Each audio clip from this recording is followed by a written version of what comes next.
Welcome to this week's reflection.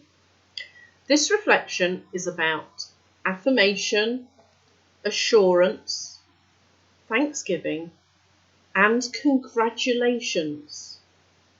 Well done. You have done well.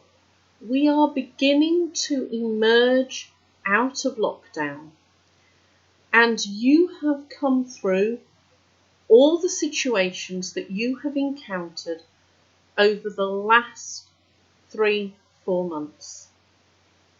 Well done. You have dealt with the change. Everybody's experience has been different. We've all had different challenges, different positive things, and difficult things to deal with. And there's a lot of talk at the moment about change. But we are change experts. We've got this. We can do this.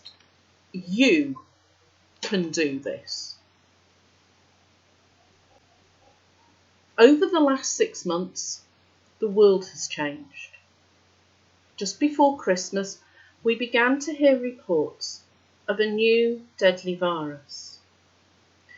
Then we watched how various countries began to report people taking critically ill and the process they went through to keep others safe.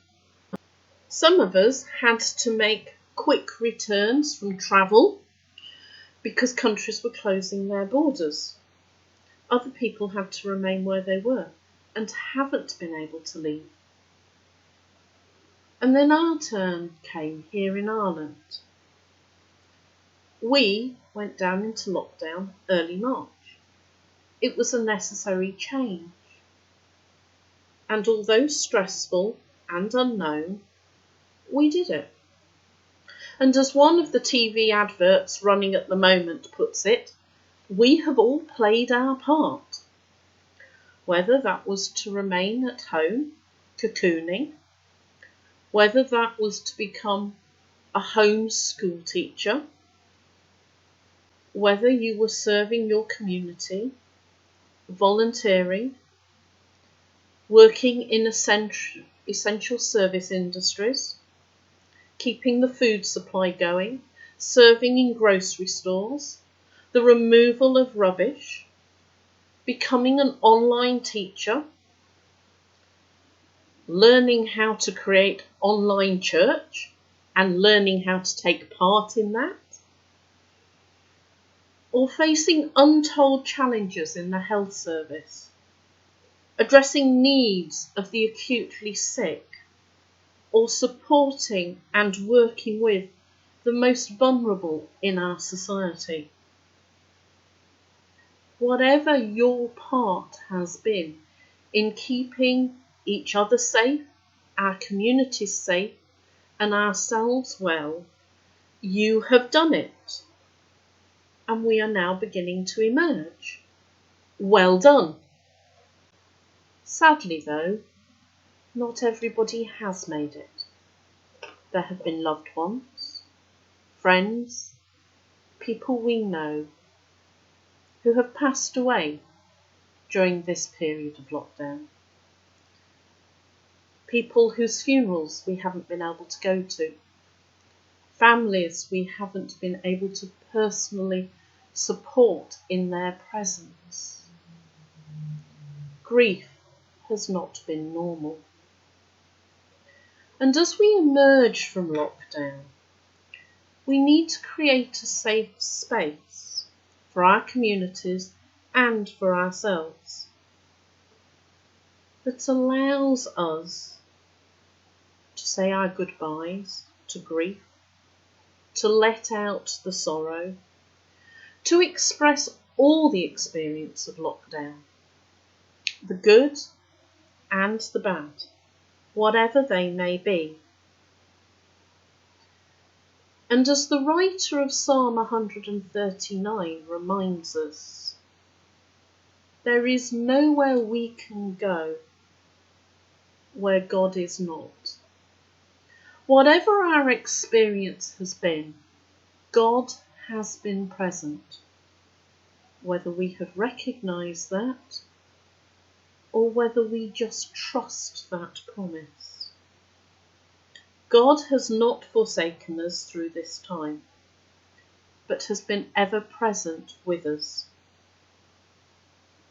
Take a moment to think back over the lockdown period, to remember times when you felt the presence of Jesus very close to you,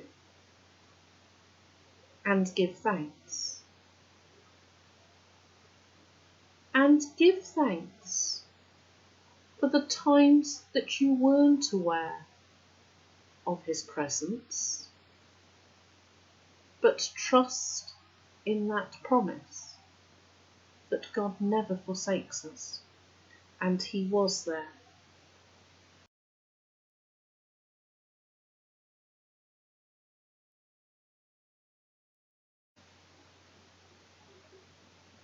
Now, however, we are facing a new chapter, another different, more change. And I know for some of you, that's mind-blowing, exciting.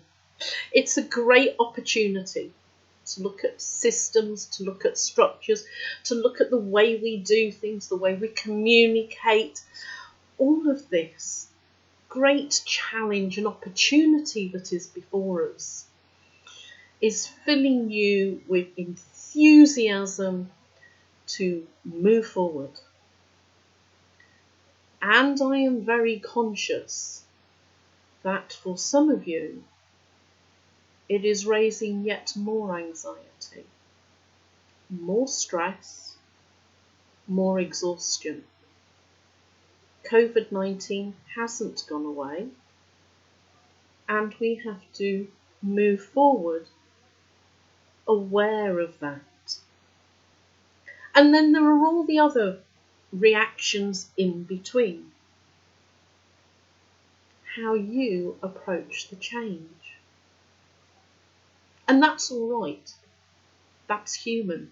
That's who we are. That's about our families, our circumstances, the situations that lockdown has left us with. So as we emerge from lockdown, we need to continue to be a loving and good neighbour, looking out for each other. Lockdown has been different, and the easing will look different for each of us. We need to be mindful of the mental health effects that lockdown may have occurred, that the easing of restrictions may impact on people's mental health, on the physical and the social and the economic issues that people are now having to address. And all of this as we begin to explore the challenges of change in our society. But rest assured, because we can draw strength from the way that Jesus addresses his disciples at the end of Matthew's Gospel. Here were this group of men and women who had been around Jesus, supporting his ministry, who had seen numerous changes, who had to deal with untold experiences beyond even our understanding at our present time, knowing the risen Lord. They were people who had left jobs and followed Jesus. They'd listened to him. They'd talked to him. They'd ate with him. They'd cried and laughed with him. He knew them and their experiences. They then had to watch the crucifixion and see their friend die. And then they had the experience of the resurrection, of encountering Jesus again, and him talking to them and sending them out in a new reality as the risen Son of God to share the love that Jesus brought to the world. And maybe as he was sending them out at the end of the Gospel of Matthew chapter 28, maybe he saw in their eyes excitement, thrill of this new message to communicate. Maybe he saw fear. What we do know is Jesus reassured them with the words, "I am with you always to the very end of the age." And he continues to speak those words to us, whatever we may be facing over the next few days, weeks, or months.